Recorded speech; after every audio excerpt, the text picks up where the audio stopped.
Le chef du service de l'économie agricole de la DAF est avec nous, Philippe Emery. Bonsoir. Bonsoir, Génial. Merci d'avoir accepté notre invitation. Alors, on l'a entendu à la fin de ce reportage, 2000 agriculteurs seulement déclarés pour cette aide de la PAC concernant donc cette aide surfacique. Ça semble très peu, non, à l'échelle de Mayotte? Alors, Mayotte, il y a eu un recensement agricole en 2020 et 2021. Et ce recensement a montré qu'il y avait 4300 exploitations recensées selon les critères européens. Donc en effet, on a 2000 exploitants en 2022 déclarants, on a un potentiel de 4000, et cette année, pour 2023, on a 150 primo-déclarants qui devraient se rajouter aux 2000. Donc, c'est quoi les conditions justement pour recevoir ces aides surfaciques? Y a-t-il déjà une surface minimum, les montants moyens? Dites-nous tout. Alors, montant moyen, vous disiez 2 750 000 euros. À cela, il faut rajouter 600 000 euros d'ICHN, on en parlera si vous le souhaitez, et pour 2000 déclarants. Donc ça nous fait un montant moyen un peu supérieur à celui que touche Issoufou-toi aussi, d'environ 1 700 euros. Bon. La surface minimum, c'est 0,1 hectare. La surface au-delà de laquelle on n'est plus payé, c'est 10 hectares. Et entre les deux, eh bien, si on veut être précis, de 0,1 à 1,5 hectare, c'est 450 euros.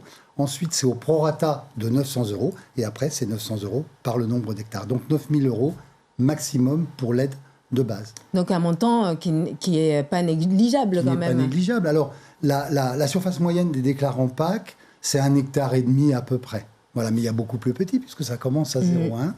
Et il y a des aides couplées qui s'y ajoutent. Ceux qui font de la vanille selon un certain cahier des charges et ceux qui font de l'ilang. Alors ceux qui font de la vanille, ils ont 800 euros de plus de l'hectare. On a rarement 1 hectare de vanille.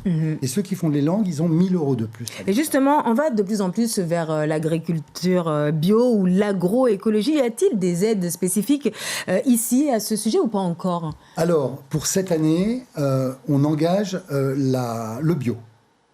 Les mesures agro-environnementales et climatiques, peut-être, mais surtout le bio.